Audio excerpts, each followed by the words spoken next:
Shri Chaitanya Manobhistam Sthapitam Yena Bhutale Swayam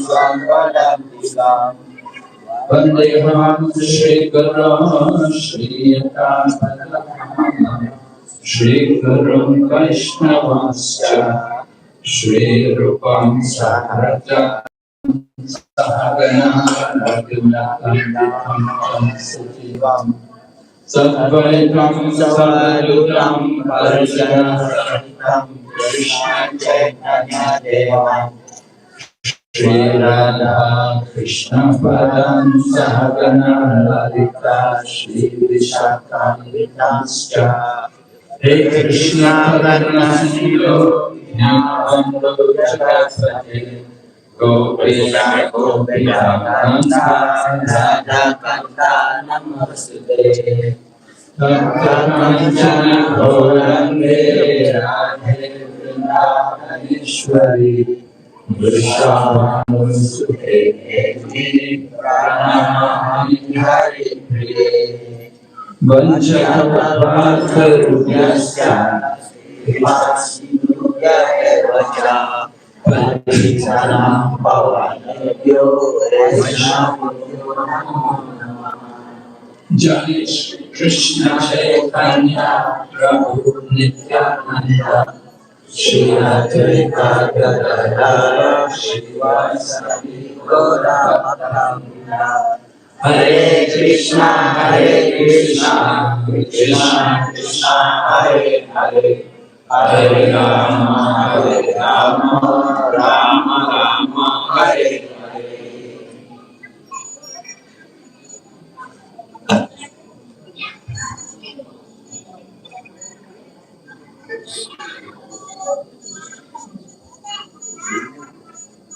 So it's very nice to have an opportunity to glorify a devotee. Jadi sangat berbahagia mempunyai kesempatan untuk mengagungkan dan memuji penyembah murni.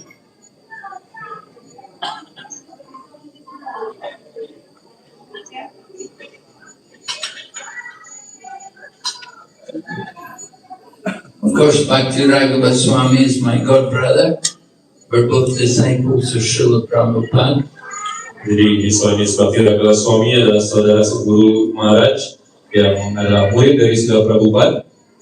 Bhakti Raghava Swami is from Canada. I think Montreal was where he was in it, became devotee. Jadi Bhakti Raghava Swami berasal dari Kanada, mungkin dari daerah yang bernama Montreal. Di sanalah beliau bertemu dengan penyembah. So Montreal, it's French speaking as well as English. A lot of French is spoken there. So Maharaj also knows French. Di area daerah Montreal itu mereka berbicara dengan bahasa Prancis juga, sehingga Maharaj mungkin bisa berbicara bahasa Prancis sedikit. So I first met Bhakti Raghava Swami. He was in Mayapur. I was staying in Mayapur. I was staying in Calcutta. Di Maharaj pertama kali bertemu dengan Bhakti Raghava Swami. Pada saat itu Bhakti Raghava Swami berada di Mayapur dan Maharaj berada di Kolkata. It was the 1970s. Srila Prabhupada was still on the planet, 1976, 77. Jadi pada saat itu adalah tahun 76-77, di mana Srila Prabhupada masih di planet bumi ini. Many of you were not born. Jumlahnya dari banyak para penyembah bahkan belum lahir pada saat itu. You were in some other body, some other place. Bisa jadi para penyembah masih dalam badan kelahiran sebelumnya. Anyway, now you're connected to the right place, to the family of Srila Prabhupada. Dan entah bagaimana, kini para penyembah telah berada di dalam keluarga yang sangat bagus, yang sangat baik, yang sangat mujur, berada dalam keluarga Srila Prabhupada. So in those days our movement was very new. We had a very simple temple in Calcutta with only a few devotees. Most of them were Westerners. Pada waktu itu kondisi tempelnya masih baru dan masih sederhana, di mana mayoritas di sana adalah para penyembah yang berasal dari barat yang tinggal di tempel di Kolkata. Just like in Bali, in the beginning, there were a few Westerners, people like Mahaksha Prabhu, Goramandala Bhumi, Goramandala Bhumi more in Jakarta, but here in Bali it was Mahaksha Prabhu pioneering here. Seperti halnya di Bali atau di Indonesia, di awal begitu banyak diawali ataupun dirintis oleh beberapa penyembah dari barat. Di Jakarta mungkin ada Goramandala Bhumi Prabhu, dan di Bali ada His Grace Mahaksa Prabhu yang sangat banyak berperan, memiliki peranan yang begitu besar bagi perkembangan penyembah di Bali. Anyway, before the temple can come up, first the devotees have to come. Jadi sebelum tempel itu berdiri, yang pertama-tama haruslah para penyembah yang telah memiliki keberadaan dan bergaul satu sama lain. Just like Srila Prabhupada came, he went to the West. There were no temples, there were no devotees. But Srila Prabhupada came and he preached and he made devotees and they made temples. Seperti halnya Srila Prabhupada, beliau pergi ke Amerika. Tidak ada tempel dan tidak ada penyembah pada saat itu. Namun beliaulah yang kemudian mencetak penyembah dan mendirikan tempel di berbagai tempat. So in the 1970s, 76, like 77, there was not a lot. Mayapur was a remote place, you know, it was like a jungle area there. Jadi pada tahun 76-77, kondisi di Mayapur itu belum benar-benar ramai, dan di sana terlihat seperti halnya sebuah hutan belantara. Nowadays you go to Mayapur and it's so crowded and everywhere there are shops and things. It's changed so much. But in those days it was very quiet and there was really not much. There was one little shop selling tea biscuits at the gate of Mayapur, and that was about all. Dan kini di Mayapur kita bisa melihat begitu banyak ada toko terbuka, dan kemudian penyembah mulai ramai dan kondisi cukup ramai di sana. Namun di awal hanya ada satu toko saja bahkan di sana, dan begitu tenang dan begitu damai kondisi di sana. Anyway, at that time, Bhakti Raghavan was a brahmachari. At that time, he was engaged in preaching, doing Namhata preaching. Dan pada saat itu, Bhakti Raghavan Swami Maharaj, beliau masih brahmachari dan beliau benar-benar sibuk dalam pengajaran, dan beliau melakukan pengajaran Namahata. There's a lot of villages around Navadvip area. And people, devotees have to go out there and meet the villagers and get their confidence and try to organize them and start preaching programs. Jadi ada banyak desa-desa di sekeliling Mayapur, dan para penyembah berusaha untuk mendapatkan kepercayaan dan mengajarkan kepada mereka agar mereka kemudian berkenan untuk datang menghadiri program-program di temple dan lain sebagainya. Based on the instructions of Srila Bhaktivinoda Thakur, how to organize Namhata preaching, Bhakti Raghavan, before he was still brahmachari, he would go out and he would preach. Jadi atas dasar ajaran dari Srila Bhaktivinoda Thakur terkait bagaimana mengembangkan suatu Namahata, Bhakti Raghavan Swami yang pada saat itu masih brahmachari, beliau benar-benar sibuk dan benar-benar tekun dalam pengajaran dalam Namahata itu. There's an article written about him in the Back to Godhead. It was written by a devotee from the UK named Annika Dumbaby. Jadi ada sebuah artikel tulisan di majalah Back to Godhead mengenai Bhakti Raghavan Swami yang ditulis oleh seorang penyembah yang berasal dari Inggris yang bernama Annika Dumbaby Prabhu. Anakadamavi Prabhu he was a pujari there, but he liked to write.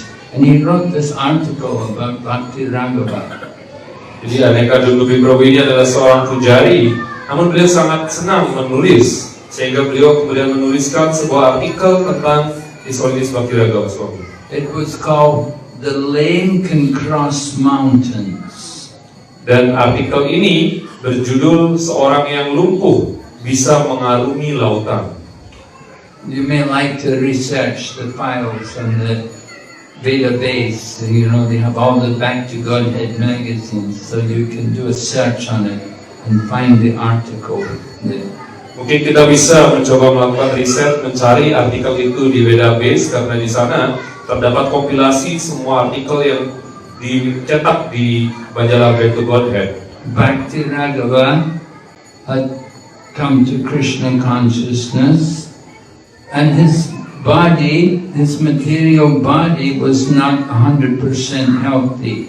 He had polio as a child, and one of his legs was handicapped. Dan Maharaj Bhakti Raghava Swami, beliau memiliki badan material yang mungkin tidak sepenuhnya sehat. Jadi beliau memiliki penyakit polio dan juga kaki beliau sedikit mengalami kecacatan. So he was lame, but it did not stop him. He was still very active. Jadi meskipun beliau cacat, namun itu tidak menghentikan aktivitas beliau. Beliau benar-benar aktif dan benar-benar sibuk dalam pelayanan. He's a good swimmer, and he liked to walk also. Jadi beliau adalah seorang perenang yang sangat baik dan beliau sangat senang berjalan. So he was going to the villages and organizing programs for Namhata preaching, getting groups of people to sit together and to chant Hare Krishna mantra. Dan demikianlah beliau akan menyibukkan diri beliau mengajarkan dari satu desa ke desa yang lainnya untuk mengajak orang-orang di sana, penduduk di sana untuk mengucapkan nama suci Maha Mantra Hare Krishna. Srila Bhaktivinoda Thakur had initiated the program that he would go from village to village, and he would have kirtan, and then he'd give a class, and then they would distribute some simple prasada. Dan Bhaktivinoda Thakur sendiri yang memulai program ini, dan beliau akan mengunjungi satu desa ke desa yang lainnya, di mana di sana beliau akan melakukan kirtan, memberikan kelas yang singkat, dan kemudian menyebarkan prasadam yang sederhana. Just like Srila Prabhupada in the USA, when he began the preaching in the USA, Prabhupada would sometimes just have one apple.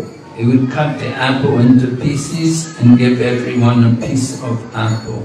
Seperti halnya ketika Srila Prabhupada masih di Amerika di zaman-zaman awal, beliau hanya memiliki satu buah apel begitu saja. Beliau akan memotong buah apel itu menjadi bagian-bagian kecil dan membagikan apel itu kepada para penyembah yang hadir. So Bhaktivinoda Thakur began the program, Srila Prabhupada followed. Bhakti Raghava also, under the inspiration of Jayapataka Swami, he was also engaged in this way. Jadi Bhaktivinoda Thakur yang memulainya, kemudian diikuti oleh Srila Prabhupada, dan kemudian Srila Bhakti Raghava Swami di bawah arahan dari Jayapataka Swami juga melaksanakan hal yang sama. And nowadays, if you go around these villages in Goramandala Bhumi or in Navadvip, you will see that there are so many devotees there. Dan jika para penyembah mengunjungi Gauramandala Bhumi dan melihat di sana, kita bisa dengan mudah melihat begitu banyak ada penyembah lokal di sana.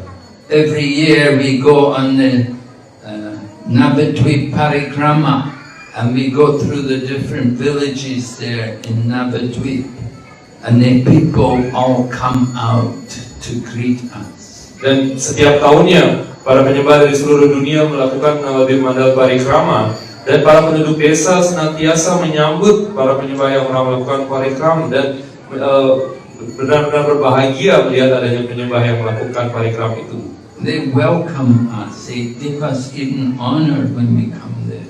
Di mereka benar-benar menyambut dan bahkan memberikan penghormatan kepada para penyembah yang melakukan parikrama.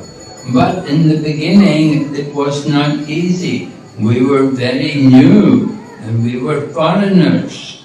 Bhakti Raghava tolerated all of the difficulties. Namun di masa-masa awal tidaklah begitu mudah. Kami masih adalah penyembah yang begitu baru dan kami adalah orang-orang luar, sehingga pada saat itu Insulinis Bhakti Raghava Swami mentolerir segala macam masalah dan segala macam kesulitan yang terjadi. With a lot of patience and determination, he would go regularly to the different villages and meet the people and encourage them. Dan dengan segala kesabaran dan juga tekad yang begitu kuat, beliau kemudian mengunjungi para penduduk desa dan berusaha untuk memberikan pengetahuan ini kepada mereka.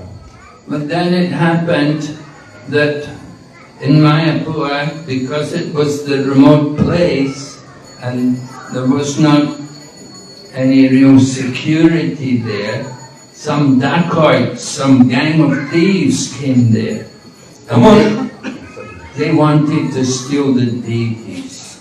Namun karena di Mayapur adalah tempat atau area yang terpencil, yang terpelosok seperti itu, jadi geng pencuri berusaha untuk mencuri arca yang ada di Mayapur dan berusaha untuk mengganggu para penyembah di sana. They had heard that the deities were gold, and so they came there, the gang of thieves, and they came with guns. They wanted to steal the deities. Mereka mengira arca itu terbuat dari emas dan memiliki perhiasan dari emas, sehingga mereka datang ke sana dengan senjata senapan yang begitu berbahaya, berusaha untuk mencuri arca itu. So the devotees living there in Mayapur, that they didn't have any weapons, and they didn't have any security guards, but they did their best to protect the deities and not to let these thieves steal the deities. Sedangkan para penyembah di sana, mereka sama sekali tidak memiliki pengamanan apapun dan tidak memiliki senapan, tapi mereka berusaha dengan semampunya untuk menjaga agar arca-arca di sana tidak dicuri oleh para pencuri. But these people who came into the temple who were planning to steal the deities, they were violent. And at one point they threw a bomb, and that bomb happened to hit the leg of Bhakti Raghava. Namun para pencuri yang datang yang begitu jahat dan begitu kejam pada saat itu, mereka tidak memiliki belas kasih sama sekali. Mereka melempar sebuah bom, dan bom itu kemudian mengenai kaki dari Maharaj. So Maharaj was already lame, he was already handicapped, but after the bomb hit, when he was taken to the hospital in Calcutta, the doctors there said, there's no hope for this leg, better to amputate it. Dan sebelumnya Maharaj pun telah mengalami sedikit keterbatasan di dalam kaki beliau untuk berjalan. Namun dengan terkena bom itu, kemudian dokter di Calcutta mengatakan bahwa untuk beliau, untuk kaki beliau tidak ada harapan lagi untuk bisa dipertahankan. So Maharaj lost one leg. Sehingga kaki itu harus diamputasi dan Maharaj kehilangan satu kaki beliau. But he was never depressed by it. He was always very enthusiastic and confident. Dan keadaannya meskipun demikian, Maharaj sama sekali tidak mengalami kesedihan atau depresi mengenai hal itu. Beliau tetap penuh dengan semangat, penuh dengan rasa percaya diri untuk mengajarkan kesadaran Krishna. And seeing this determination of Bhakti Raghava, the manager, the whole GBC body of ISKCON, they decided that this man should be given sannyas. Dan melihat betapa besar tekad dan semangat dari Bhakti Raghava Swami, maka pada saat itu para GBC dan manajer ISKCON pada saat itu memutuskan bahwa beliau layak untuk mendapatkan sannyas. Because he sacrificed his leg, he sacrificed a major part of his body for the service of Krishna. Karena beliau mengorbankan kaki beliau sendiri, bagian yang amat penting dari tubuhnya sendiri untuk pelayanan kepada Krishna. So the GBC body conferred on him the order of sannyas and made him Bhakti Raghava Swami. Oleh karena itu kemudian badan GBC memberikan penghormatan kepada beliau untuk menjadi seorang sannyas dan memberi gelar Bhakti Raghawa Swami. Actually, there was something similar in the case of Kadambakanna Swami. Sebenarnya hampir mirip dengan kondisi dari Kadambakanana Swami. Kadambakanna, he was doing a lot of service. He was he was a manager in the Krishna Balaram temple. Jadi pada saat itu beliau melakukan begitu banyak pelayanan dan beliau menjadi manajer di Krishna Balaram Mandir di Vrindavan. Yes, Vrindavan. Yeah. So what happened was there were some people who were against the ISKCON temple and they were against the managers. And it happened that one night when Kadambakanna had gone into the toilet, somebody shot him. Dan ada begitu banyak orang yang menentang ISKCON dan juga manajer di Ashram Temple Krishna Balaram Mandir itu, dan kemudian suatu malam ketika Kadambakanana Swami berada di toilet, seseorang kemudian menembak beliau dari luar toilet itu. So he got shot, but when the devotees were wondering, should we take him to Delhi, but he was telling the devotees, don't take me out of Vrindavan. Let me stay in Vrindavan. If I have to leave the body, let it be in Vrindavan.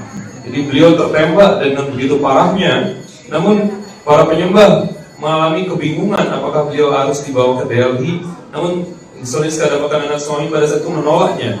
Dia bersikeras untuk tetap tinggal di Vrindavan karena jika kemudian harus meninggalkan badannya, maka dia ingin meninggalkan badan di Vrindavan. So Kadambakanna Maharaj was taken to a hospital in Vrindavan area, and they did some surgery, took the bullets out, and he survived, he recovered, but of course there were bodily reactions from being shot.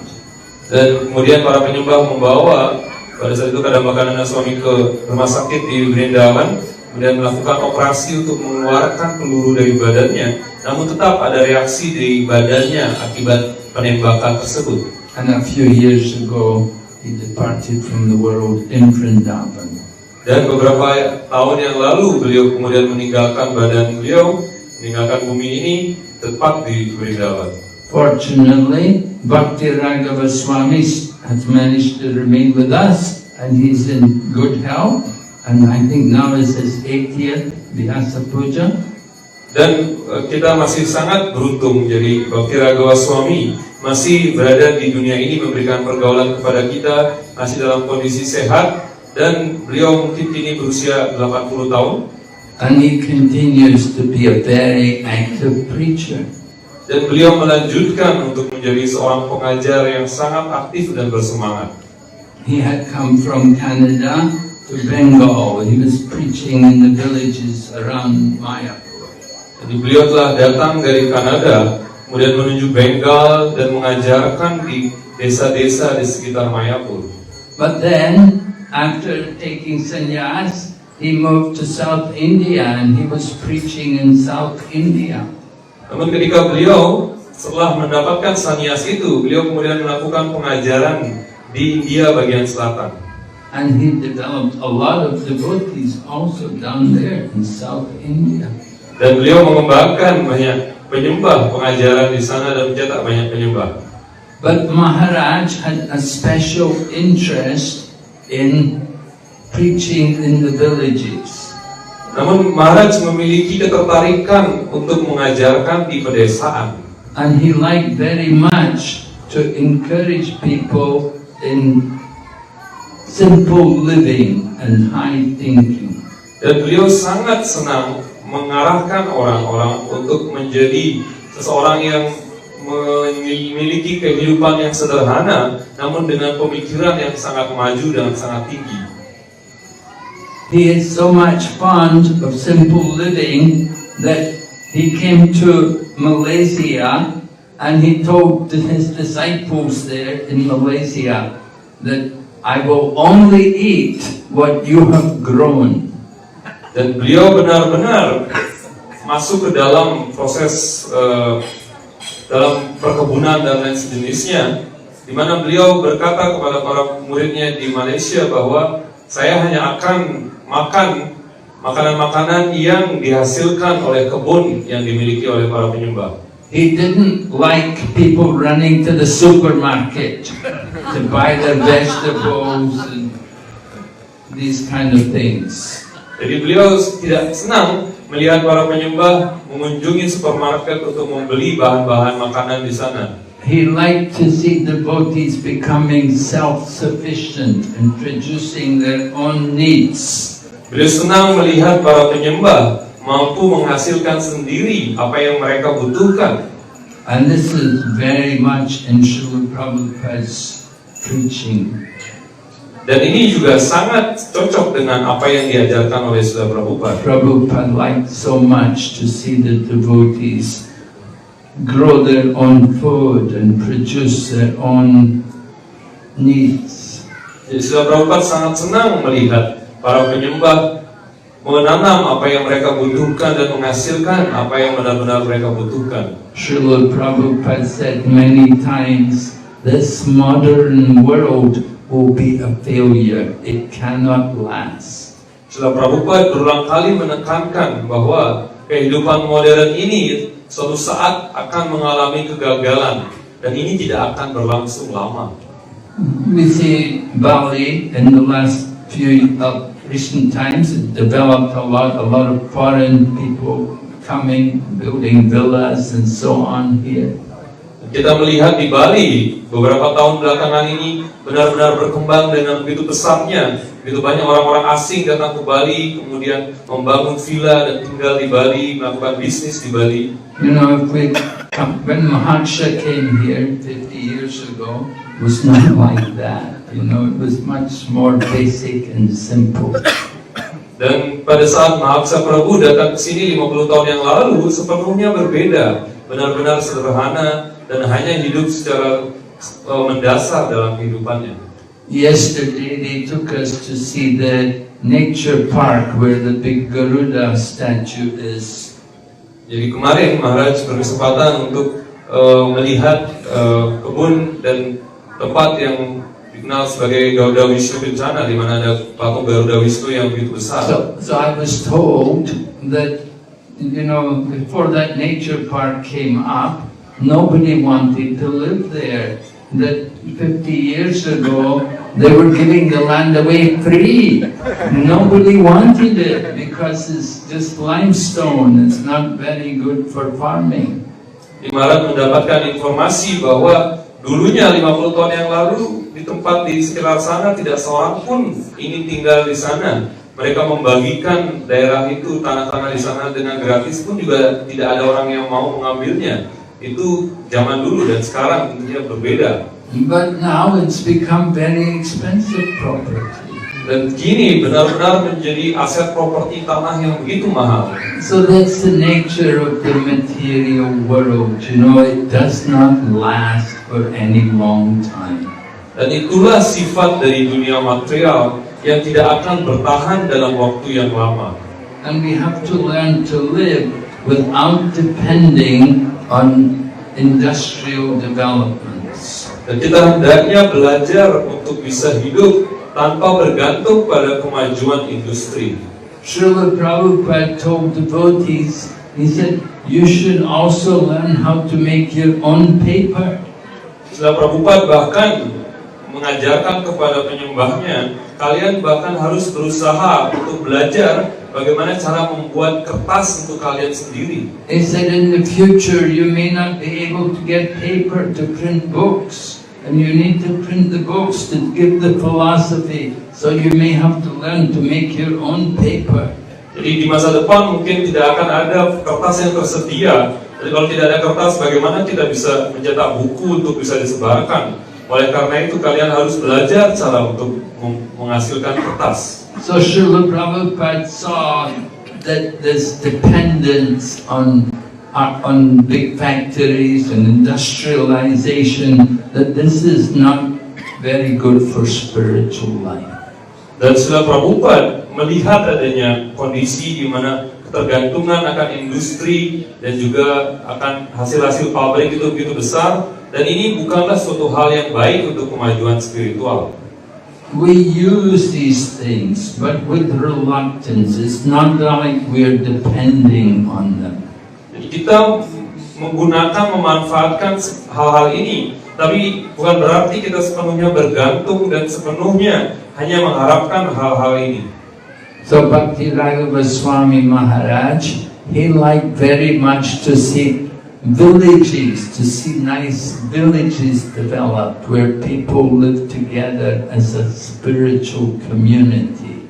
Dan Bhakti Raghava Swami Maharaj, beliau senang melihat adanya pembangunan desa, perkembangan suatu desa, di mana desa menjadi suatu komunitas spiritual yang sangat baik.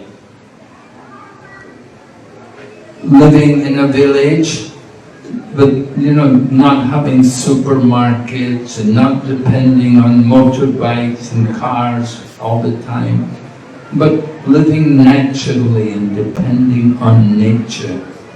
Jadi hidup di desa yang tidak bergantung dengan kebutuhan-kebutuhan yang hanya bisa dibeli di supermarket dan hanya bergantung dengan kendaraan motor dan mobil dan lain sebagainya, di mana hidup dengan bersatu dengan alam. We just simply need some land, and if you can have a cow, and then you can produce all your needs. Kita membutuhkan beberapa area tanah, kemudian ada seekor sapi, dan kita bisa menghasilkan apapun yang kita butuhkan. But the modern civilization has created a madhouse. Dan kenyataannya, peradaban modern sekarang telah menciptakan tempat-tempat yang benar-benar penuh dengan kegilaan. We saw the traffic coming here, so many cars and motorbikes, and oh my goodness, it's so dreadful, so frightening that people are risking their lives every day. Dalam perjalanan ke sini, Maharaj melihat begitu banyak ada kendaraan, mobil, motor, di mana mereka begitu sibuk dan bahkan mengorbankan kehidupannya dengan kesibukan-kesibukan yang mereka miliki. Every day the hospitals are full with people injured in different crashes. Dan setiap harinya rumah sakit dipenuhi oleh orang-orang yang mengalami kecelakaan dalam kendaraan. And of course this is not only here, but it's all over the world. Tentu saja ini tidak hanya terjadi di sini, dan ini terjadi di seluruh dunia. But the problem is people are wasting their valuable lives just simply to solve the economic needs. Namun masalahnya adalah orang-orang menyia-nyiakan kehidupannya yang begitu berarti dan begitu penting hanya untuk mendapatkan keuntungan ekonomi yang bersifat sementara. Go early in the morning, go to the factory or go to the work wherever you're working, go early in all the traffic and then come home late at night again in all the traffic. Jadi harus berangkat pagi-pagi buta untuk bekerja, dimanapun kita bekerja, di pabrik atau tempat bekerja lainnya, kemudian bekerja sepanjang hari, kemudian mungkin larut malam baru bisa pulang dengan segala macam kemacetan dan berbagai macam hal yang ruwet yang dialami. And during the daytime spend the whole day in the factory with the noise of the machines and with the polluted air and all the chemicals. It's a very unhealthy lifestyle. Dan sepanjang hari bekerja di pabrik mungkin mendengarkan suara mesin dan berbagai macam polusi yang muncul, dan kehidupan seperti itu adalah kehidupan yang benar-benar tidak sehat dan tidak benar-benar membantu kita. But if somebody has some land, every day they can go out in the land. They don't have to spend a lot of time out there on the land, but in just working every day on the land, they can cultivate their needs. Dan jika seorang memiliki tanah sedemikian rupa di desa, dia bisa bekerja mungkin tidak terlalu lama di tanah itu, menghasilkan apa yang dia butuhkan, dan dia bisa memenuhi kebutuhannya dan masih memiliki waktu yang cukup. And with the balanced time, they can cultivate Krishna consciousness. Dan dari sisa waktu yang tersisa itu, maka dia bisa menyibukkan dirinya mengembangkan kesadaran Krishna. Srila Prabhupada said nobody should work more than 8 hours a day. Srila Prabhupada menyampaikan bahwa tidak seorang pun hendaknya bekerja lebih dari 8 jam sehari. I was in Thailand, we just came from Thailand in Phuket. So in Phuket, I was talking to some of the young men there. They told me they start work 10 o'clock in the morning and they work till 12 o'clock at night.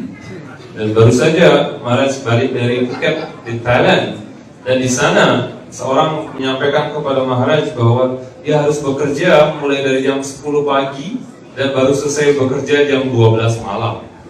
And they get some 15 minutes to eat lunch. Dan mereka hanya dikasih waktu istirahat makan siang hanya 15 menit. And they get 1 or 2 days a month off. Dan hanya diberikan 1 sampai dengan 2 hari libur dalam 1 bulan. So that is not human life. That is animal. Itu bukanlah kehidupan manusia, itu adalah kehidupan binatang. Just working all day selling t-shirts and bags and things like this to tourists. Bekerja sepanjang hari menjual kaos dan juga menjual tas untuk turis. So in this way people are wasting the valuable human life. Dengan cara demikian, orang-orang telah menyia-nyiakan kehidupan manusia yang begitu berharga. It's very rare to get the human form of life. We're very fortunate. Jadi sangatlah langka untuk bisa mendapatkan badan sebagai manusia ini, dan kini kita benar-benar harus merasa beruntung. We know there are 84 lakh species of life and only 4 lakh species are human. Kita tahu ada 8.400.000 jenis kehidupan, dan diantaranya 400.000 itulah kehidupan sebagai manusia. So certainly good fortune to have the human form of life, and it's even more fortunate to get the association of devotees. Jadi tentu saja adalah suatu keberuntungan untuk mendapatkan badan sebagai manusia, dan jauh lebih beruntung lagi untuk bisa mendapatkan pergaulan dari seorang penyembah murni. Because in the association of devotees, one can cross over the ocean of material existence. Karena dalam pergaulan bersama seorang penyembah murni, seseorang akan bisa menyeberangi dari lautan kehidupan material. Lochandas is saying, Vajahure mana Shri Nandanandana Abhaya Charanara Vinduri Durlabamanava Janama Satsange Parahoye Bhavo Sinduri. So Lochandas Thakur is Govindadas. Govindadas is describing about material life. Jadi di lagu itu Govindadas menguraikan mengenai kehidupan material. How you have to work, you have to tolerate so many different conditions, the wind and the rain and the heat. Bagaimana kita harus bekerja dan mentolerir segala macam hal-hal yang terjadi, ada hujan, panas, kemudian badai, dan berbagai macam hal yang terjadi dalam kehidupan ini. And you have to work in the service of some wicked and miserly people. Kita harus bekerja untuk bisa melayani orang yang mungkin sangat licik dan sangat penuh dengan sifat-sifat yang buruk. Working for some boss who's a sinful person engaged in so many sinful activities, and you have to serve them. Kita harus bekerja di bawah seorang bos yang juga sangat berdosa, penuh dengan sifat-sifat yang paling berdosa, dan kita harus melayaninya. Prabhupada describes about how young men go to college and they get their degrees from the university, and after they graduate, they go to the different companies and they say, please employ me, please give me a job. They come to beg. Dan Srila Prabhupada menguraikan bagaimana seorang pemuda dia harus pergi ke perguruan tinggi untuk belajar sebagai mahasiswa, dan setelah dia lulus dia harus mengemis kepada pemilik pekerjaan untuk bisa mendapatkan pekerjaan menjadi pegawai. Prabhupada said they have to come with the doggish mentality. Robert menguraikan dia harus datang dan mengemis dengan mentalitas seperti halnya seekor anjing. And say, my dear sir, please give me a job. I will be your good dog. Wahai Bapak Tuanku, mohon berikan hamba pekerjaan. Aku akan menjadi anjing Anda yang patuh. Right? People come to see the boss and to get. He will go away. I'm here. Yeah. He will be the dog. You will be the dog. You have to chase away the people. You see. Dan kita datang ke sana, kemudian menjadi anak buahnya, dan kita akan menjadi seperti halnya anjing menjadi bos itu untuk mengusir orang-orang lainnya. So that kind of life is not very pleasant. It is not satisfying. Kehidupan yang seperti itu sangatlah buruk dan tidak benar-benar memberikan kepuasan dan kebahagiaan. It's certainly a great fortune that Srila Prabhupada came and gave so many of us an opportunity for a better life. Jadi tentu saja adalah suatu keberuntungan yang begitu besar dengan Srila Prabhupada telah hadir dan membantu kita mendapatkan kesempatan untuk menjalani kehidupan yang jauh lebih baik. And the better life is in preaching Krishna consciousness. Dan kehidupan yang lebih baik itu adalah kehidupan yang sibuk dalam pengajaran kesadaran Krishna ini. So we've already wasted so many lifetimes in sense gratification. Kita telah menghabiskan begitu banyak kehidupan kita dalam pemuasan indria-indria kita. Now we want to give this one life for Krishna. Dan kini kita hanya perlu memberikan satu kehidupan kita ini kepada Sri Krishna sepenuhnya. So His Holiness Bhakti Raghava Swami said about it, encouraging people to build Vrindavan-like villages. Dan untuk itulah His Holiness Bhakti Raghava Swami senantiasa mendorong orang-orang untuk bisa mengembangkan desa-desa seperti halnya desa Vrindavan. Just like Rupa and Sanatan, they were living in Ramakeli, and they were making a Vrindavan village there in Ramakeli. Seperti halnya Rupa dan Sanatan, mereka tinggal di Ramakeli, dan di sana mereka mengembangkan desa itu untuk menjadi seperti halnya desa Vrindavan. Only problem was Rupa and Sanatan were in the service of the Nawab. Hanya saja Rupa dan Sanatan pada saat itu masih menjadi pegawai dari Nawab. So when Chaitanya Mahaprabhu came there, he requested them to give up their job. Dan ketika Chaitanya Mahaprabhu datang ke sana, beliau kemudian meminta kepada mereka untuk meninggalkan pekerjaannya. You know, when we preach to people, we often tell young men, why don't you give up that job and become full-time devotee? Ketika kita mengajarkan kepada orang muda, kita kemudian berkata kepadanya, kenapa tidak tinggalkan saja semua pekerjaannya, tinggal di temple, jadi penyembah full time di temple, menyerahkan diri di temple. Oh, they'll say, my job, no, I cannot give up my job. They get so attached to some foolish job, whether the dog or someone. Dia menjawab, susah, kerjaan saya sangat susah untuk ditinggalkan. Tidak mungkin saya meninggalkan pekerjaannya, padahal dia benar-benar harus menjadi pelayan dan menjadi seperti halnya anjing untuk bisa memuaskan pekerjaannya itu. So Bhakti Raghava Swami went about traveling around India especially and visiting different places and encouraging people to take up a simple way of life and depend more on nature rather than on factories. Dan itulah Srila Bhakti Raghava Swami berusaha untuk berkeliling di India dan di berbagai tempat lainnya untuk bisa mendorong orang-orang menjadi hidup dengan berlandaskan pada keadaan alam dan meninggalkan ketergantungan pada hasil-hasil dari pabrik dan hasil-hasil dari hal-hal yang bersifat modern. Srila Prabhupada says factory is another name for hell. Srila Prabhupada menyebutkan bahwa pabrik-pabrik itu adalah nama lain dari neraka. But it's unfortunate so many young people, they go working in these hellish conditions. Namun sangat malang begitu banyak anak-anak muda terpaksa harus bekerja di pabrik yang layaknya seperti halnya suatu neraka itu. Even in India, you find the villages are empty, only old people and children.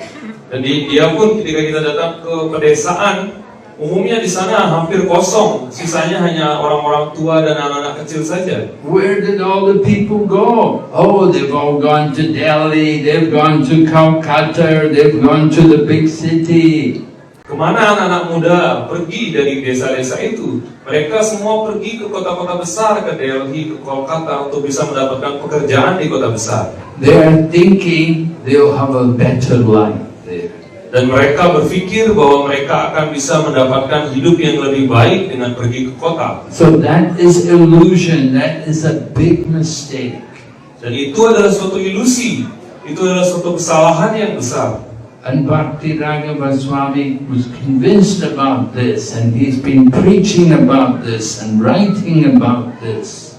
Dan Bhakti Raghava Swami begitu yakin akan hal ini, sehingga beliau kemudian mengajarkan mengenai hal ini dan beliau menuliskan mengenai hal ini. Encouraging people not to be blinded by the modern lights of the material world. Dan mengajarkan kepada orang-orang untuk menjadi tidak terbutakan akan kehidupan material yang berada di zaman modern ini. Right? We get attracted by the glitter, the bright lights. Karena orang-orang menjadi terpukau dan terpesona akan cahaya kehidupan material yang begitu cemerlang. I remember when I was a child in England, they used to tell us a story about the young boy that he had heard that in London, the streets of London are paved with gold. Maharaj masih ingat ketika beliau masih kanak-kanak di Inggris, di sana mereka diceritakan bahwa di London, di ibu kota, di kota besar di Inggris itu, jalan di sana dibuat dari emas. And so he went to London. After great endeavors, he traveled, he walked all the way, got to London, and he was thinking, where's the gold? I could not find any gold. Dan ketika orang kemudian pergi ke London ingin untuk melihat jalan emas itu, dia kemudian melihat mana emasnya, jalan-jalan di sini tidak ada emasnya, di mana emasnya ada. He did not find any gold, and paved with dirt and garbage and so many things. Sebaliknya, dia tidak melihat sama sekali adanya emas, dan sebaliknya yang dilihat hanyalah kotoran dan sampah yang ada di mana-mana di pinggir jalan. So this same phenomena is going on around the world in countries like India and China. The young people, they go to the factories. They don't want to be in the countryside. Dan begitu pula di setiap belahan dunia juga terjadi hal yang sama. Di India, di China, anak-anak muda semuanya terpukau dan hanya ingin untuk bekerja di pabrik yang memberikan hasil yang lebih besar yang mereka kira demikian. They think I can make more money in the factory. Mereka berpikir bahwa dengan bekerja di pabrik ini saya bisa dapat uang lebih banyak. With more money I can have more sense gratification.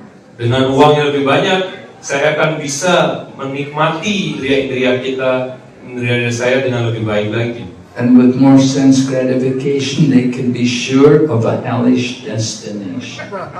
Dan dengan sibuk untuk memuaskan indera-indrianya, maka mereka sudah pasti akan mendapatkan tujuannya, yakni kehidupan neraka di kehidupan selanjutnya. So Bhakti Raghava Swami, as a compassionate Vaishnava, he thought how to save people from going to hell. Dan Srila Bhakti Raghava Swami adalah seorang Vaishnava yang sangat murah hati dan senantiasa berpikir bagaimana cara menyelamatkan orang-orang dari kehidupan neraka seperti itu. And he has been doing more and more work trying to encourage people and trying to help more and more people to organize these villages where they can live naturally depending on nature. Oleh karena itulah beliau mendorong dan beliau sendiri yang benar-benar mengajukan ini, mengembangkan orang-orang lainnya untuk bisa mengembangkan kehidupan yang bebas dari kehidupan perkotaan dan kehidupan yang benar-benar berdasarkan atas alam dalam pedesaan. He's also developed some in some of the villages. Of course, village you need schools for the children. So he is also being overseeing some development of schools. Dan tentu saja di sebuah desa juga perlu suatu pendidikan, sehingga beliau pun juga mengembangkan sebuah pendidikan sekolah. Nowadays, modern education it doesn't really help to make people very spiritual. Dan akhir-akhir ini pendidikan modern tidak benar-benar mengembangkan orang menjadi semakin tekun dalam kehidupan spiritualnya. They're taught how to use the computer, they're taught about the mobile phones, they're taught cricket, they're taught all kinds of things which are of no real spiritual value. Mereka mengajarkan bagaimana memakai komputer, mereka mengajarkan bagaimana memakai smartphone, mereka mengajarkan olahraga kriket, dan berbagai macam hal-hal yang sama sekali tidak ada nilai-nilai kerohaniannya. So education is important, schools are important, but the schools should be to develop the finer qualities of the children. Di pendidikan dan sekolah itu sangatlah penting, tapi pengembangan yang paling utama dari sekolah adalah bagaimana mengembangkan sifat-sifat mulia yang rohani yang ada di anak-anak itu. And we want our children to grow up to be Vaishnavas, to be devotees of the Lord. Dan kita ingin agar anak-anak kita tumbuh dan besar menjadi seorang penyembah dan menjadi seorang Vaishnava, pemuja Sri Krishna. So Bhaktiranga Swami is working tirelessly in this way, traveling in many different places of the world. Dan Bhaktiranga Swami, beliau berkeliling dengan tanpa lelah dan berjuang dengan begitu bersemangatnya untuk mengajarkan ini ke seluruh dunia. This is the mission of Lord Chaitanya Mahaprabhu, that we have to go everywhere and we have to introduce them to the chanting of the holy names. Dan inilah misi dari Sri Chaitanya Mahaprabhu, bahwa penyembah harus mengajarkan ke setiap tempat dan mengenalkan mereka untuk mengucapkan nama suci Mahamantra Hare Krishna. It is stated, Kali Yuga Dharma Hari Nam Sankirtan Krishna Shakti Vininahi Tara Pravartan. The Dharma, the religious principles in the age of Kali are presented by the chanting of the holy names. Diuraikan dalam cerita berita bahwa dharma atau kewajiban utama pada zaman Kali ini adalah untuk mengucapkan nama suci Mahamantra Hare Krishna. And in order to spread the chanting of the holy name, you have to be empowered with the energy of Lord Krishna. Dan untuk dapat menyebarkan nama suci ini, maka kita harus mendapatkan kekuatan karunia dari Sri Krishna.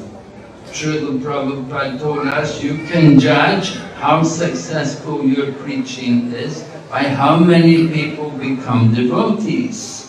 Srila Prabhupada menguraikan bahwa kita bisa menilai seberapa berhasil pengajaran kita dari berapa banyak orang yang kemudian menjadi penyembah Krishna.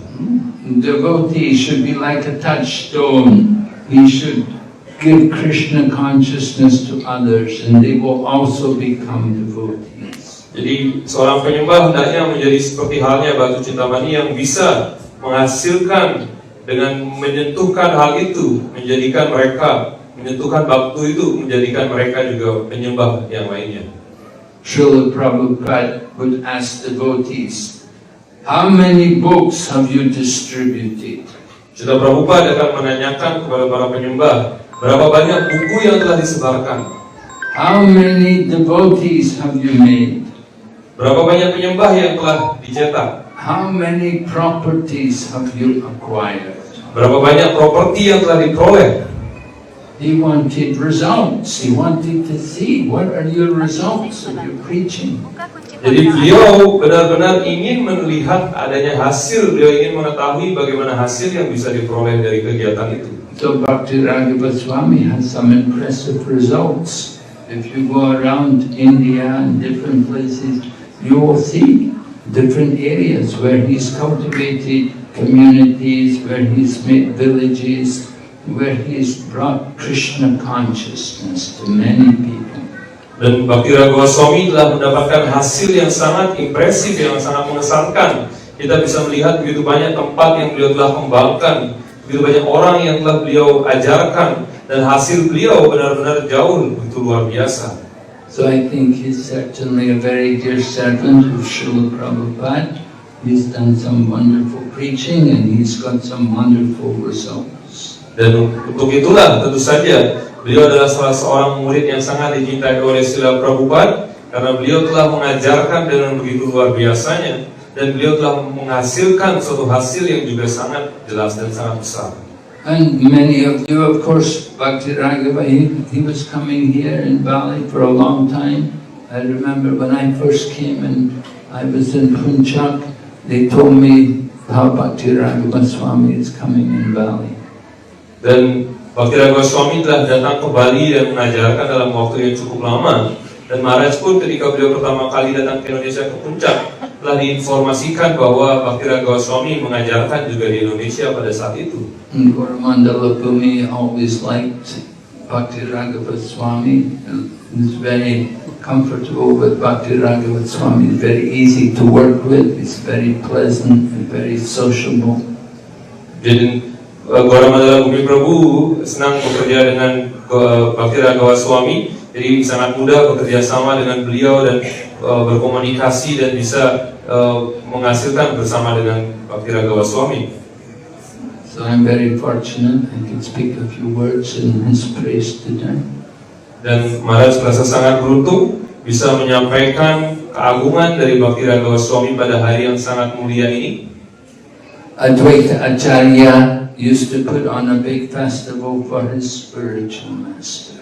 Jadi Advaita Acharya, beliau dulu begitu senang untuk merayakan atau membuat sebuah acara untuk mengagungkan guru kerohaniannya. Advaita Acharya was a disciple of Madhavendra Puri. Jadi Advaita Acharya adalah murid dari Srila Madhavendra Puri. And so on the disappearance day every year of Madhavendra Puri, Advaita Acharya would organize a very big festival in honor. Dan pada hari berpulangnya Srila Madhavendra Puri, Advaita Acharya akan menyelenggarakan acara yang begitu besar untuk bisa mengagungkan gurunya. And that festival is now going on with the help from ISKCON devotees. Dan bahkan hingga saat ini festival itu masih berlangsung di bawah kerjasama dengan para penyembah di ISKCON. This is the Shantipur festival. Dan festival itu berlangsung di Shantipur. And lakhs of people come that day, take Krishna Prasad. Dan ratusan ribu orang mengunjungi festival itu dan mendapatkan Krishna Prasad pada hari itu. So we hope in the future there will be more and more people like Bhakti Raghava Swami who will also dedicate their lives for the service of Lord Krishna and Srila Prabhupada. Dan kita berharap bahwa di kedepan harinya akan ada begitu banyak penyembah seperti halnya Bhaktiraga Goswami yang mendedikasikan hidupnya untuk mengajarkan dan menjadi penyembah murni dari Sri Krishna. We need more and more Vrindavan villages. We need more and more cow protection projects, and we need more and more Varnashram institutes. Kita perlu untuk bisa mendapatkan lebih banyak lagi orang-orang yang mengajarkan tentang Varnasrama, orang-orang yang mengajarkan tentang kehidupan untuk melindungi sapi dan kehidupan yang berdasarkan atas alam untuk mengembangkan pedesaan. You have a nice center here, but you don't want to just sit and be comfortable. Kita ini telah ada center ashram yang sangat baik di sini, tapi pada saat yang sama kita hendaknya tidak menjadi terlena dan merasa sudah nyaman berada di sini. You do need to reach out to others also. Kita juga sangat penting untuk berusaha untuk mencapai, mendekati orang-orang lainnya untuk mengajarkan ke masyarakat. And when more and more people are attracted, they will come here, they will see this place. You want to show them a very nice standard of simple living, high thinking. Dan ketika orang-orang itu tertarik, mereka akan datang ke sini dan mereka akan melihat suatu contoh bagaimana hidup yang sederhana, namun dengan pemikiran yang begitu tinggi. Krishna consciousness is an all-attractive program.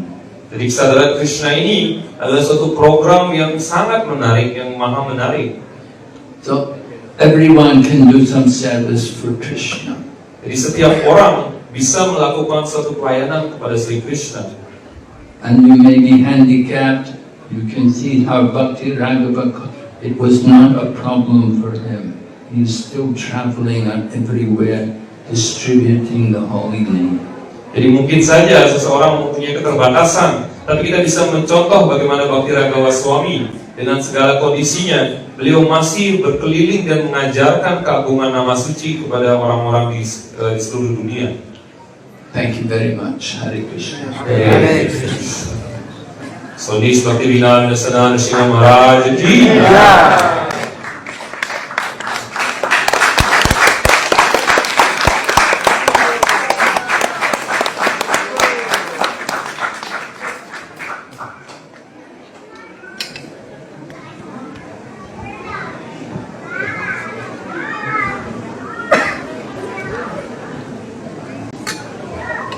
Any questions? Ada pertanyaan?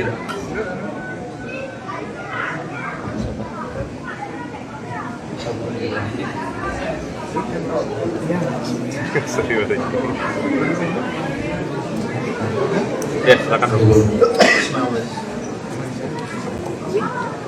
Give it to him. Give it to other. Give it to other.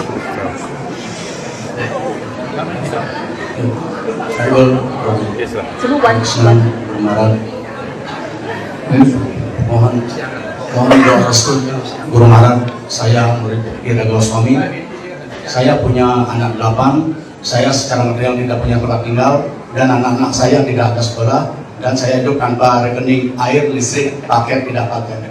Mohon doa restunya sama Guru Maharaj sama saya keluarga. Mohon doa restunya.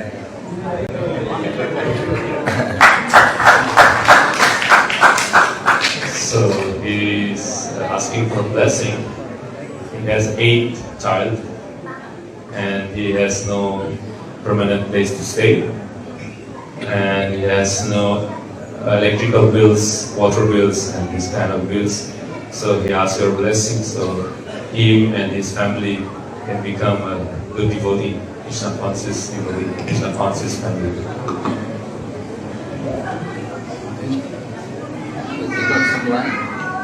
Punya tanah, tempat tinggal? Tidak punya sama sekali. No, not at all. Tapi tinggal di tempat orang lain. But he stays in one other place that he borrowed that place to stay. Berarti sekarang tinggal di tempat orang. Ya. Yeah. One people give him place to stay for him. Di samping Puridam. But the place is just besides the temple. One other temple, like 30 minutes from him. Got some land? Di sana ada tempat yang Prabu bisa tanam atau buat kebun di sana? Bisa yang daerah sapi anak-anak saya semua tugasnya tidak ada sekolah. Yeah, there's land that they can grow something there, and there's also cow there. So this child is working like that kind of farm. Okay, very good. May Krishna bless you. Sangat bagus. Semoga Krishna memberikan karunia kepada Prabu.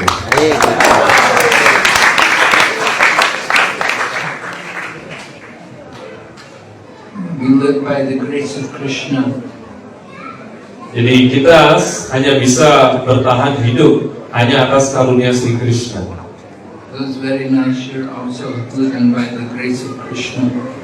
Dan itu adalah hal yang sangat baik di mana kita senantiasa bergantung pada karunia Krishna. To make use of the land, Oleh karena itu kita berusaha untuk memanfaatkan tanah itu dengan sebaik-baiknya, grow some flowers, grow some tulsi. berusaha untuk menanam bunga, mungkin tulasi. Krishna will give you the intelligence. Krishna akan memberikan kepada Prabu kecerdasan How to do everything nicely. bagaimana bisa melakukan segala macam hal yang dibutuhkan dengan begitu baik.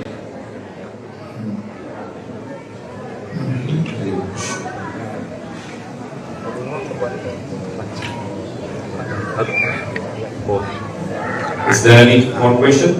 Ada pertanyaan yang lain? Silakan bagi para penyembah yang ingin menyampaikan pertanyaan.